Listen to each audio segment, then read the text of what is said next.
বলেছেন কুনু মিন আবনাইল আখিরাহ, ও দুনিয়ার মানুষেরা, আমার উম্মতেরা, তোমরা আখিরাতের সন্তান হও। ওয়ালা তাকুনু মিন আবনাইদ দুনিয়া, দুনিয়ার সন্তান হয়ো না।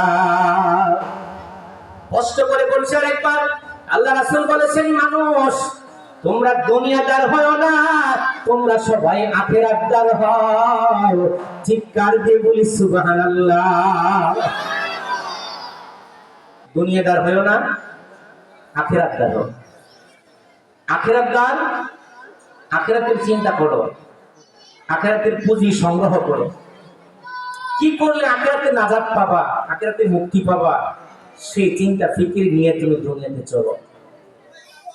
আর যদি আখিরাতের চিন্তা বাদ দিয়ে, কোরআন ইসলামের কথা বাদ দিয়ে শুধু দুনিয়ার চিন্তায় তুমি পেরেশান, সারাক্ষণ দৌড়।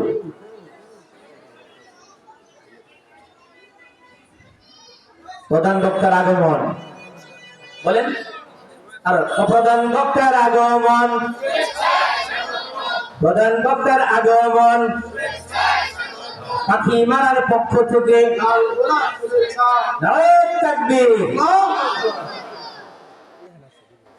আলহামদুলিল্লাহ আমাদের প্রধান বক্তা এসে গেছেন। তিনি স্টেজে আসা পর্যন্ত আমার সময়, কথা বলছেন আলহামদুলিল্লাহ। কি বললাম? আল্লাহ রাসূল বলছেন, ও মানুষেরা, আমার উম্মতেরা, তোমরা দুনিয়াদার হও না, আখিরাতদার হও। খেয়াল করে আমি এই হাদিসটাকে সামনে রেখে আমি কিছু কোরআনের আয়াত পড়েছি সূরা রহমান থেকে। জোরে বলুন সুবহানাল্লাহ। কোরআন এমন একটা বাণী, গদ্যও না, পদ্যও না, কবিতাও না, গল্পও না, আবার দুইটার সমন্বয় এরকম। আপনি যদি এটা পাঠ করেন, এই কাহিনী, এই কেচ্ছা, এই নবীদের ইতিহাস, আবার এমন একটা কথা বলছে যে একবার বাস্তব। জোরে বলুন সুবহানাল্লাহ। এমন কোরআন, সেই কোরআন থেকে আমি আপনাদের সূরা রহমান থেকে তেলাওয়াত করেছি। একটু মনোযোগ দেন। এই সামনের ফাঁকা জায়গা, ফাঁকা চেয়ারগুলি ভর্তি করে বসতে বলছি, তাহলে একটু ভালো হয়। পিছনে খালি রাখেন, যারা পিছনে আসবে পিছনে বসবে।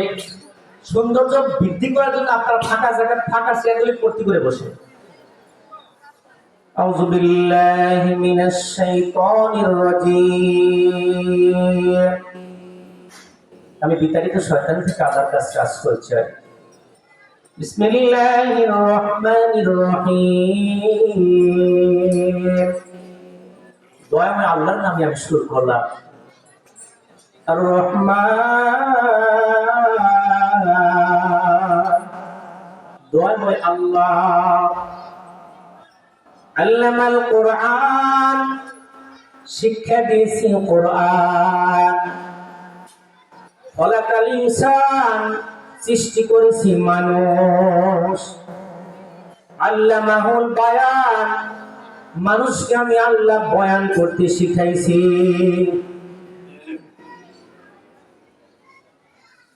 আশ-শামসু ওয়াল কামারু বিহুসবান, আমার হুকুমে চন্দ্র সূর্য নির্দিষ্ট কক্ষপথে পরিভ্রমণ করে।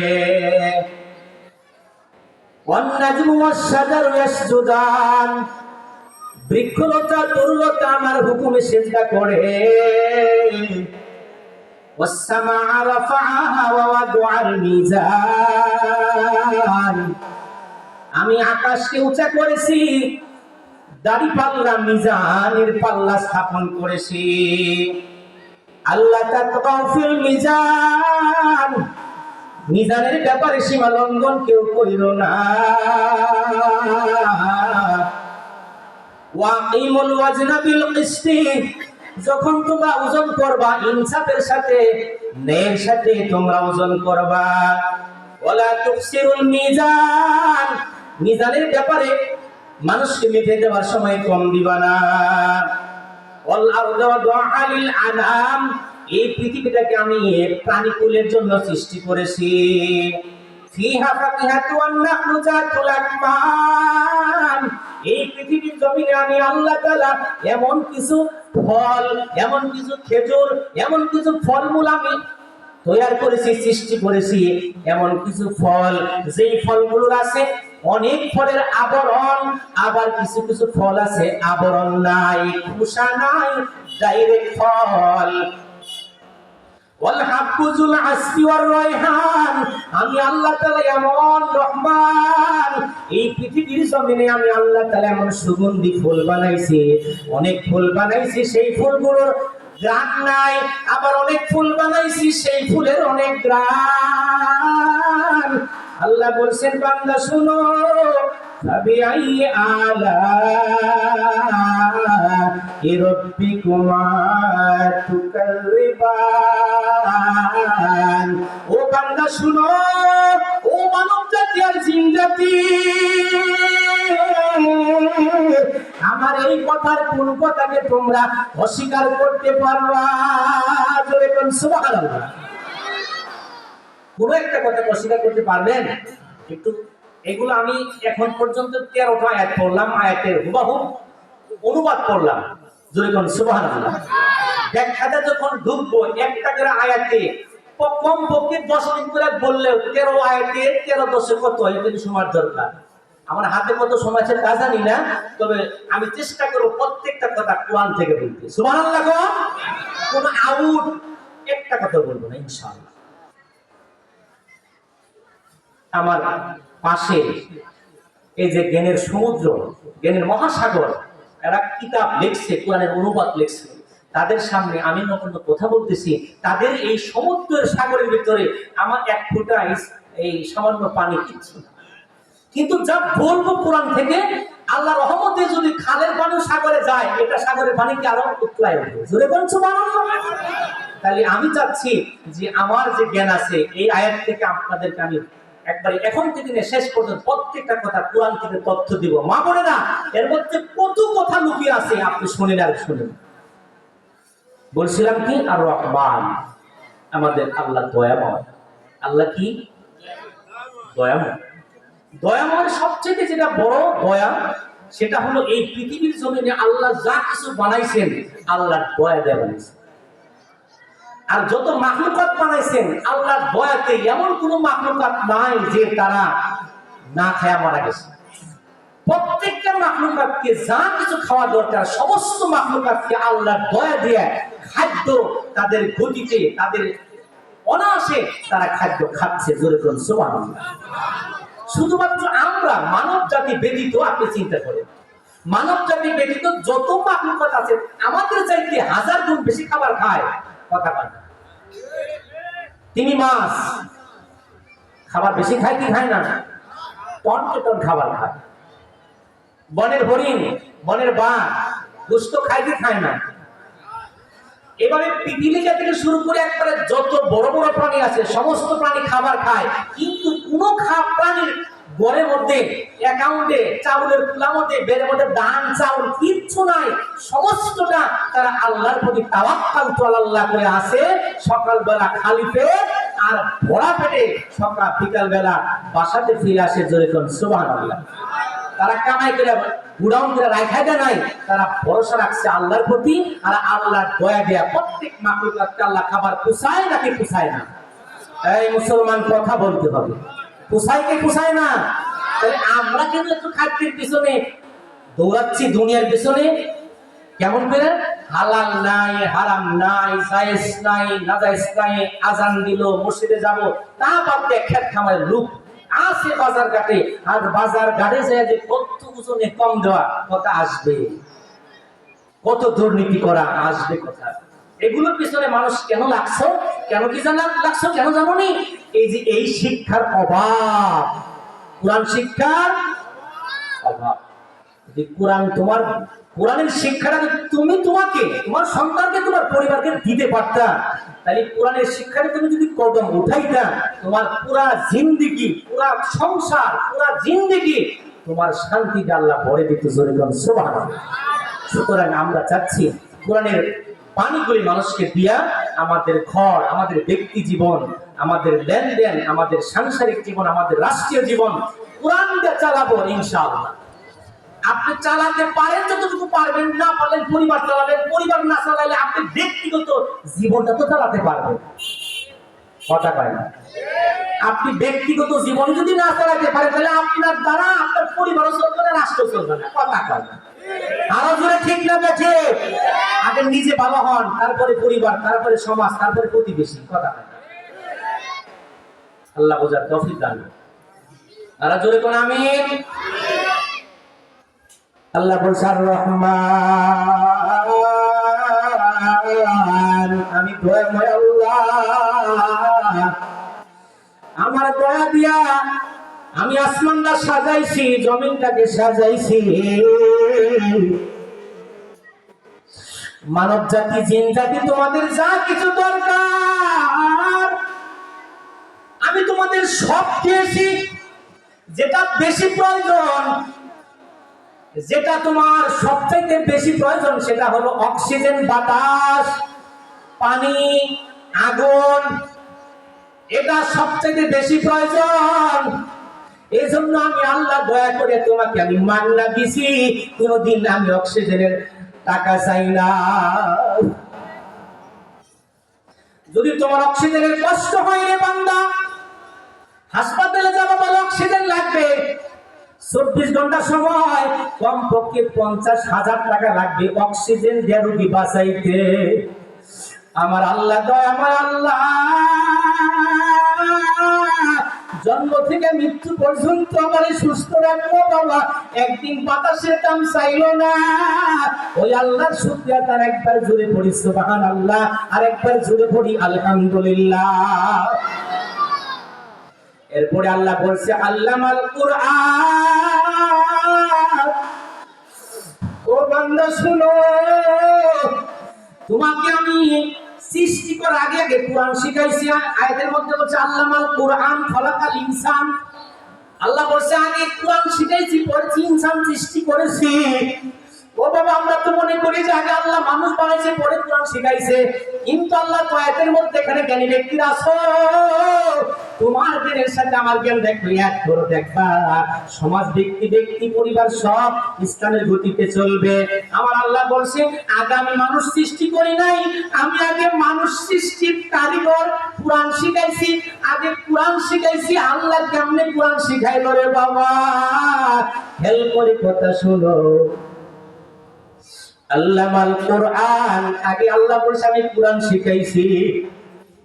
আমার আল্লাহ রাব্বুল আলামিন আদি পিতা মানব জাতি আদম আলাইহিস সালামকে সৃষ্টি করার আগে, এই মানব জাতি সৃষ্টি করার পরে তার ব্যক্তিগত জীবন, পারিবারিক জীবন, সামাজিক জীবন, লেনদেন, মুআমালা, মুআশারা, মৃত্যু, জন্ম থেকে মৃত্যু পর্যন্ত কোন ফর্মুলাতে চলবে, এই ফর্মুলার নাম হলো কোরআন। আল্লাহকে কোরআন শিখাইছে, মানে আল্লাহ নিজে কোরআনের ফর্মুলা তৈরি করে কেমনে বান্দা তার জীবন চালাবে এই ফর্মুলাকে তৈরি করছে। এরপরে আল্লাহ বলছেন খলাকাল ইনসান, তারপরে আমি ইনসান মানব সৃষ্টি করেছি। জোরে কোন সুবহানাল্লাহ। আমি মানব সৃষ্টি করার পরে বাবা মানব কেমনে চলবে, কেমনে তার ব্যক্তিগত জীবন চলবে, কেমনে শিশু বড় হবে, কয় মাস পর্যন্ত বাচ্চা তার মায়ের বুকের দুধ খাবে, সমস্ত আইন, মৃত্যু পর্যন্ত কেমনে চলবা, সমস্ত ফর্মুলা বাবা এই কোরআনের ভিতরে আছে। জোরে কোন সুবহানাল্লাহ। আল্লাহ কয় আমি আগে কোরআনের ফর্মুলা তৈরি করেছি, তারপরে আমি মানব সৃষ্টি করেছি। জোরে কোন সুবহানাল্লাহ। ওয়াজটা শুনতে মন চাচ্ছে না আপনাদের? কথা কয় না? দুইটা তিনটা পোলা মানে সুবহানাল্লাহ কয়, আপনাদের কইতি তো ওয়াজটা টাক হয়, কথা কয় না। জোরে কোন সুবহানাল্লাহ। আরো জোরে সুবহানাল্লাহ। খলাকাল ইনসান, আমি ইনসান সৃষ্টি করেছি। ইনসান সৃষ্টি করার যে ফর্মুলা, আদম সৃষ্টি করার যে ফর্মুলা, বিশাল বড় কথা, ওই দিকে আমি যাব না। প্রথম মানুষ আল্লাহ তাআলা আদম আলাইহিস সালামকে সৃষ্টি করেছেন, যেমন ইচ্ছা তেমন সৃষ্টি করে মাটিতে খামের করে আল্লাহ আদম বানাইছেন। আল্লাহ আদম আলাইহিস সালামকে সৃষ্টি করার পরে আদমের ভিতরে রূহ ঢুকাইছে। রূহ ঢোকানোর পরে আদম আলাইহিস সালামের প্রথম শব্দটা ছিল হাঁচি, হাঁচি দেওয়ার পরে আদম আলাইহিস সালামের প্রথম কথা ছিল আলহামদুলিল্লাহ। জোরে করুন সুবহানাল্লাহ। আল্লাহ গো তোমার প্রশংসা, তুমি, আমি মাটির কাদা মাটি ঠনঠনা শক্ত মাটি ছিলাম, তুমি আমার ভিতরে রহমত দিয়া রূহ ঢুকাইলা, আমার হাঁচি আসলো, হাঁচি দেওয়ার পরে মাথা আমার ক্লেশ দূর হলো, বললেন আলহামদুলিল্লাহ। এই জন্য হাঁচি দিতে বলতে হয় আলহামদুলিল্লাহ। হাসির জবাবে ইয়ারহামুকাল্লাহ একটা মাসলা শিখাইলাম। হাঁচি আসলে আলহামদুলিল্লাহ বলতে হয়, হাঁচির জবাবে ইয়ারহামুকাল্লাহ। জোরে কোন সুবহানাল্লাহ। এরপরে আমরা যদি আমাদের কথা চিন্তা করি, আল্লাহ মহান কারিগর। আল্লাহ বলছেন ইন্নাল্লাহা আলা কুল্লি শাইইন কাদির। আল্লাহু আকবার। আর জোরে বলতে হবে আল্লাহু আকবার।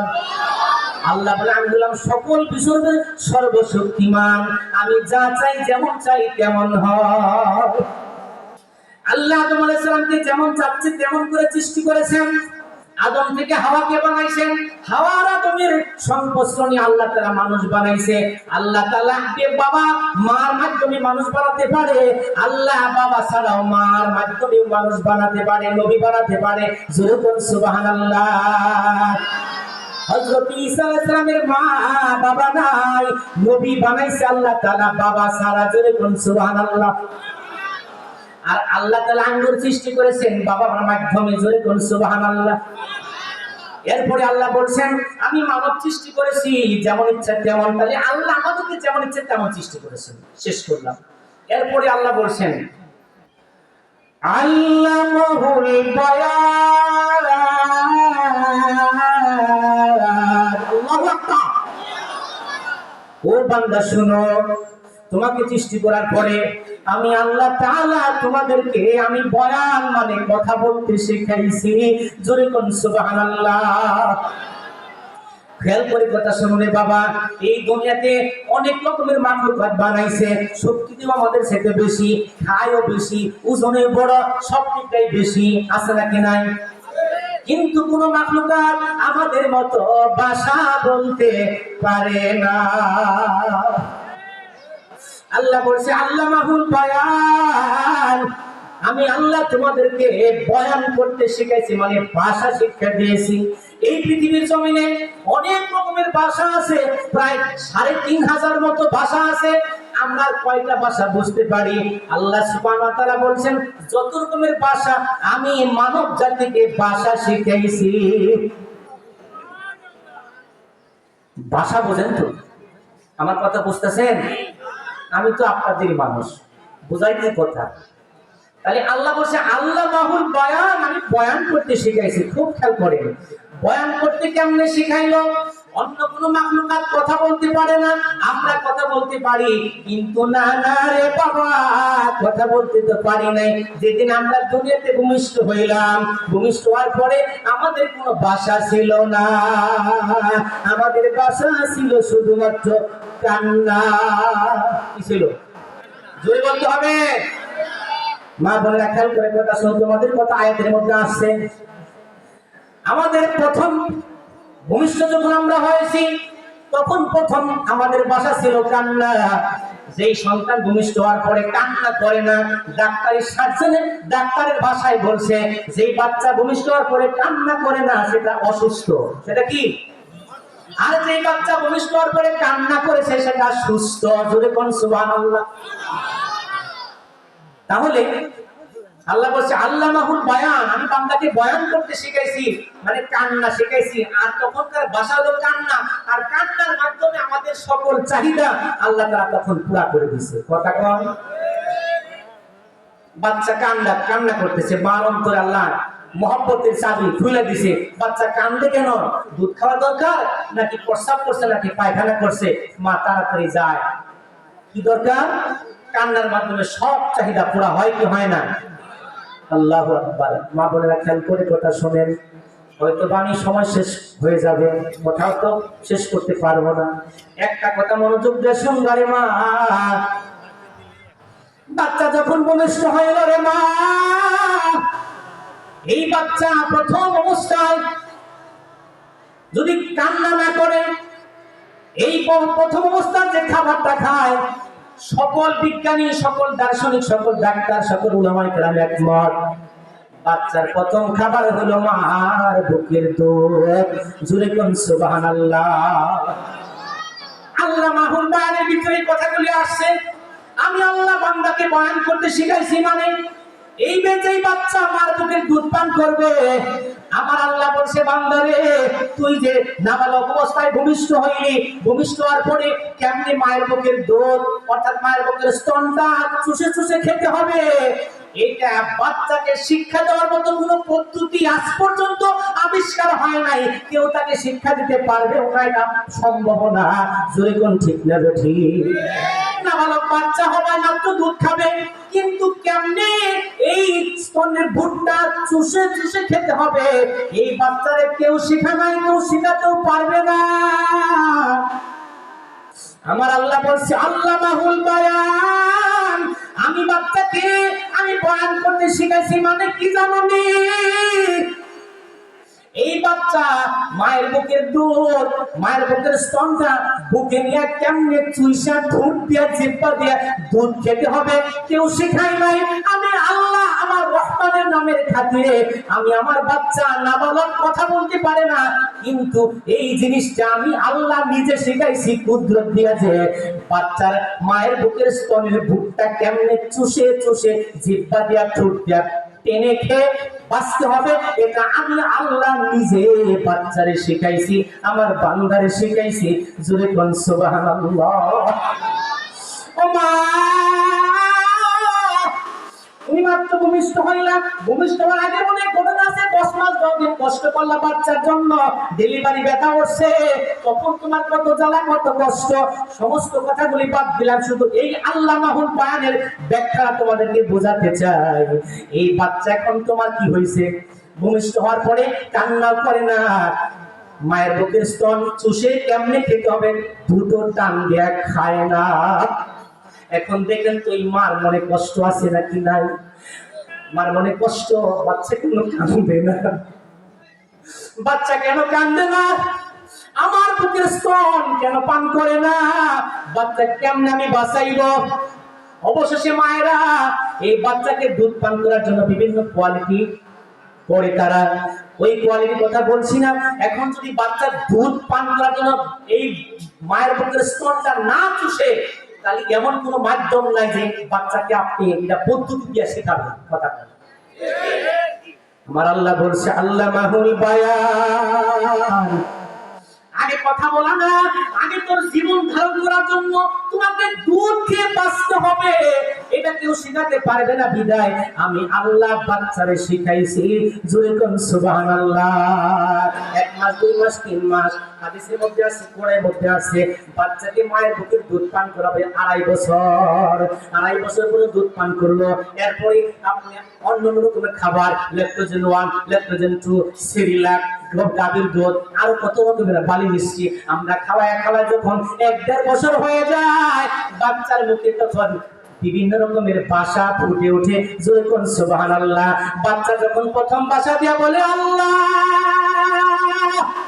আব্বু আম্মু, তখন মা বাবার মনের মধ্যে আনন্দ, আমার বাচ্চা বুবা না, আমার বাচ্চা আল্লাহ বলতে পারে। জোরে কোন সুবহানাল্লাহ।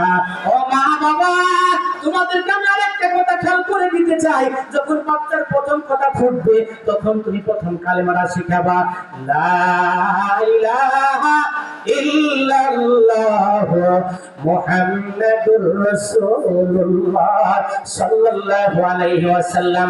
রাসূল বলেছেন, যেই বাচ্চার প্রথম কথা কালেমা লা ইলাহা ইল্লাল্লাহ হবে, আর এই ব্যক্তি যদি কালেমার উপরে অটল থাকে মৃত্যু পর্যন্ত, মৃত্যুর ফেরেশতা যখন আসবে তখন তার বাসারা যদি আল্লাহর কপালে তার লা ইলাহা ইল্লাল্লাহ হয়ে যায়, এই ব্যক্তি আল্লাহর জান্নাতি। জোরে কোন সুবহানাল্লাহ। আরো জোরে কোন সুবহানাল্লাহ। ও বাবা, খেয়াল করে কথা শুনেন, আল্লাহ বলছে আমি তোমাদেরকে বয়ান করতে শিখাইছি, খেয়াল করে কথা শুনো। অনেক কথা আমার, আল্লাহু আকবার। আমি আপনাদের সামনে এতগুলা জ্ঞানী ব্যক্তিদের সামনে, আপনাদের সামনে এই চেয়ারে বসা কোরআনের কথা আমি বলতে পারতেছি, এটা আমার কোনো এখতিয়ার নাই, আমার মালিকের দয়া। মালিক আমারে কোরআন শেখাইছে, মালিক আমারে কোরআনের কথা বলার মতো তৌফিক দিচ্ছে। আমি আপনাদের কিনে জোরে বলি একবার আলহামদুলিল্লাহ। আমি তোমাদের জন্য দোয়া করি বাবারে, তোমার সন্তানটা, কলিজার টুকরা সন্তানটাকে মাদ্রাসাতে দিয়ে কোরআনের মেডিসিনটা আগে অন্তরে বসায়া দিও।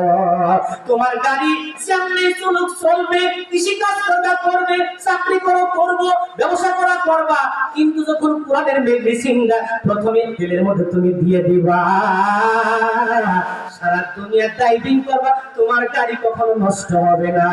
আর কোরআনের মেডিসিন যদি তোমার অন্তরে বদলে তুমি না তো গাও, ইঞ্জিনিয়ার হওয়ার পরে তুমি দুর্নীতি করবা, এমপি হওয়ার পরে দুর্নীতি করবা। অথচ আমাদের বাচ্চারা যখন মাদ্রাসাতে পাঠায়, একটু স্কুল কলেজে পাঠাই, আমরা যারা বাবা হয়েছি বাচ্চাকে শেখাই, বাবারে তুমি আদব কায়দা আলা হবা, ফাঁকিবাজি করবা না, অন্যায় করবা না, আদব নিয়ে চলবা, এরকম শিক্ষা দিয়ে তাকে বড় করলাম। বড় হওয়ার পরে এরকম বাবারে বাবা অফিসার হয়ে গেল, ম্যাজিস্ট্রেট হয়ে গেল, ওসি হইল, ডিসি হইল, সরকার হইল। যদি কোরআন দিলের মধ্যে না ঢুকে, সরকার হওয়ার পরেও সৈন্যাচার হবে। কথা আর যদি তুমি কোরআন দিতে পারো, তোমার ব্যক্তি সুন্দর হবে, পরিবার সুন্দর হবে, প্রতিবেশী সুন্দর হবে, সমাজ সুন্দর হবে, মসজিদ সুন্দর হবে, রাষ্ট্র সুন্দর হবে। জোরে কোন সুবহানাল্লাহ। মা গো তোমার একটি ছেলে মাদ্রাসাতে দিও, এই পৃথিবীর বুকে মা গো জান্নাত কিনে নিও। রোজ নামাজে তোমার জন্য, রোজ নামাজে দুহাত তুলে, রোজ নামাজে দুহাত তুলে চোখের পানি ফেলে, রব্বির হামহুমা বলে কাঁদবে তোমার ছেলে। এই দোয়াটাই প্রভুর কাছে, এই দোয়াটাই প্রভুর কাছে সবচেয়ে বেশি প্রিয়। এই পৃথিবীর বুকে মাগো জান্নাত কিনে নিয়ে। জুড়ে পড়েন মারহাবা। তোমার জানা জাতি ইমাম হবে তোমার ছেলে, মনের কথা প্রভুর কাছে বলবে হৃদয় খুলে। এই দোয়াটাই তোমার, এই চেষ্টাটাই তুমি মাগো তোমার ছেলের জন্য কইরো। এই পৃথিবীর বুকে মাগো জান্নাত কিনে নিও। জোরে কোন মারহাবা। আমি যে বিষয়টা বোঝাতে চাই বাবা, আল্লাহ কোরআন শিখাইছে, কোরআনের মেডিসিন যদি আমাদের অন্তরে, আমাদের ব্যবহারের ভিতরে যদি আমরা দিতে পারি, আপনি যদি বাবা ক্রয় বিক্রয় করেন, এটাও ইবাদত। জোরে কোন সুবহানাল্লাহ। এই বাবা, যদি আপনার সন্তান, যদি আপনি সন্তানের মতো, মানুষের মতো মানুষ ব্যবহার, সৌন্দর্য, কোরআনের শিক্ষা যদি না দিতে পারেন, ইঞ্জিনিয়ার বানাইছো, ম্যাজিস্ট্রেট বানাইছো, এমপি বানাইছো, মন্ত্রী বানাইছো, খেয়াল করো কোরআনের মেডিসিন অন্তরে নাই, অপেক্ষায় করে বাবা। কলা বুকের মতো মরতে হবে। 100 বার খাটি কথা। কলা বুক তুমি কি করলা? সুন্দর করে পরিচর্যা করলা। কলা যখন পাকছে, একটা কলার মালিকে কি করে জানোনি? বাঁশ একটা চুক্তা করে নিয়ে বুকের মধ্যে মারে। কলা বুক পাই জানোনি কি? হাই হাই রে, সারা জীবন ছায়া দিলাম, কেঞ্জাল দিলাম, ধুর দিলাম, কলা দিলাম, হেসা মেশা, শেষ মুহূর্তে শেষ মুহূর্তে বাসের গাও খায়া আমার জীবনটা গেল। ও মা বাবা, খেয়াল করে কথা শোনো, স্বর্ণ রক্ষের কথা লেখা রাখো। যদি কোরআন কি করে না দিতে পারো, বৃদ্ধ বয়সে তোমার এই সন্তান বৃদ্ধাশ্রমে তোমার জীবন কাটতে হবে। আর ওরকম যদি না হয়, ঘরের মধ্যে পয়সা কইলা মরবা। সন্তান ম্যাজিস্ট্রেট, শুধু কবু কি জানো নি? টাকা লাগবে, টাকা দিব, মার কলিজা অন্তর ভরবে না। এই জন্য রে বাবা, অনেক কথা আমার তোমাদের একটা জিনিস দিতে চাই, তুমি তোমার সংসারটা, তুমি তোমার পরিবারটা, তুমি তোমার বিবিটাকে কোরআনের সহবতে নিয়ে আসো, কোরআনের গুণ, কোরআনের ফর্মুলা তৈরি করো। আমার আল্লাহ বলছে আমি কোরআন আগে মানুষ সৃষ্টি করে আগে কোরআন শিখাইছি, তারপরে মানুষ সৃষ্টি করেছি। মানুষ সৃষ্টি করে আমি আসমান থেকে আমার শ্রেষ্ঠ বন্ধু, আমার শ্রেষ্ঠ নবীর কাছে 30 পারা কোরআন নাযিল করে প্র্যাকটিসের মাধ্যমে নবী আমার কেমনে মসজিদ চালাবে, কেমনে সমাজ চালাবে, কেমনে ব্যক্তিগত জীবন চালাবে, কেমনে মুআমালা মুআশারা করবে, সমস্ত একেবারে প্র্যাকটিসের মাধ্যমে নবী আমার রাষ্ট্র চালাইছে, সমাজ চালাইছে, ব্যক্তি চালাইছে। জোরে কোন সুবহানাল্লাহ। ওই ফর্মুলাটা এটাই হলো কোরআন। তুমি যদি শিখতে পারো, বাচ্চাকে শেখাতে পারো, পরিবারকে শেখাতে পারো, ধন সম্পদের দরকার নাই। হাজার হাজার মাখলুকাত বাবা অনায়াসে তারা খাদ্য পায়। তুমি যদি কোরআনের ফর্মুলা দিয়ে তোমার সংসারটা চালাতে পারো, দেখবা তোমার ঘরের মধ্যে শান্তি নাই, শান্তি আল্লাহর পক্ষ থেকে নাজিল হবে। জোরে কোন সুবহানাল্লাহ। তেজে আসার আগ মুহূর্তে আমার এক চাচা মিয়া বলল, হুজুর পর্দা নিয়ে আরো ওয়াজ করবে, কিনে পর্দা নিয়ে ওয়াজ করবে। ওয়াজের শেষ নাই, কিন্তু সময় দরকার। মা বোনেরা আছে নাকি নাই? একটু পর্দার কথাটা বলি, স্বামী স্ত্রীর কথাটা বলি। বাবারে বাবা, হাজার রকমের কথা, কথা শেষ হবে না, তারপরে বলছি। স্বামী স্ত্রীর অধিকারের কথাটা ছোট্ট একটা হাদিস। রাসূল বলেছেন স্বামী এবং স্ত্রী, স্বামীর প্রতি স্ত্রীর, স্ত্রীর প্রতি স্বামীর অনেক হক আছে। তার 3টা হক তুলে ধরতে খুব খেয়াল করবেন। এই 3টা হক যদি স্বামী স্ত্রীর ভিতরে থাকে, তার ঘরের মধ্যে রহমত এবং শান্তি আছে। আর 3 হক থেকে বঞ্চিত তার ঘরের মধ্যে, স্বামী স্ত্রী আছে ঠিক, ঘরের মধ্যে দুজকের আগুন জ্বলতেছে।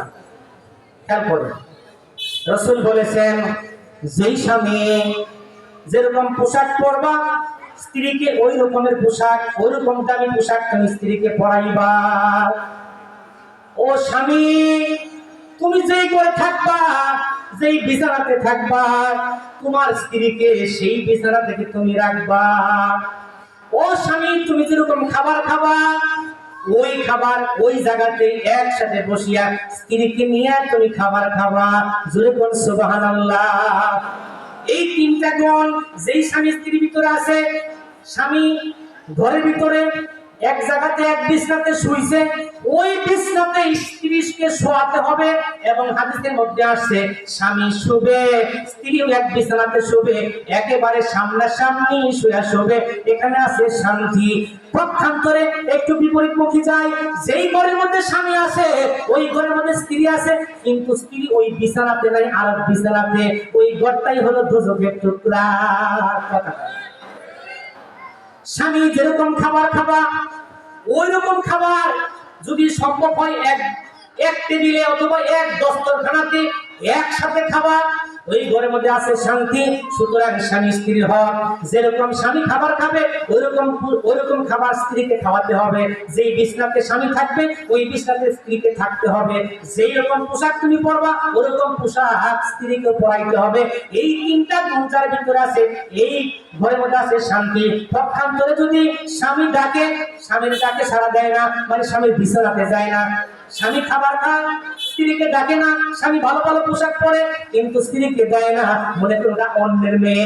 এই ঘরের ভিতরে আছে দুনিয়াতে আযাব। কথা বলে এজন্য পুরুষ ভাইরা, স্বামীরা, তোমাদেরকে বলছি, তোমরা তোমাদের স্ত্রীদেরকে মন দিয়ে ভালোবাসবা। মেয়েরা, তোমরা তোমাদের স্বামীকে মন দিয়ে ভালোবাসবা। তোমাদের ভালোবাসা যদি গভীর হয়, এই দুনিয়াতেই হবে শান্তি ভর্তা। জোরে কোন সুবহানাল্লাহ। স্বামী স্ত্রীরা কি চাই জানেন? দুজনই চায়। স্ত্রী চায় স্বামীর হাসি মুখ, আর স্বামী চায় সারাদিন কাজ করবো, মাথার গাম পায়ে ফেলিয়া পরিবার চালানোর জন্য চেষ্টা করবো। কিন্তু ঘরের ভিতরে যখন ঢুকবো, আমার স্ত্রী যেন আমাকে হাসি মুখে সালাম দেয়। ফরজ কথা, আমরা তো নামাজের কথা বলি, রোজার কথা বলি, হজের কথা বলি, এটা একটা ফরজ।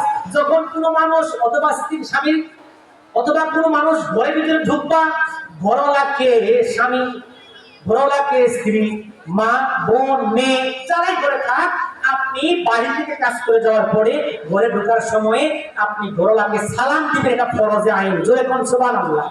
অথচ এই ফরজটা অনেকে আমরা অনায়াসে বাদ দিই। ঘরের মধ্যে যাওয়ার সময় সালাম দেন।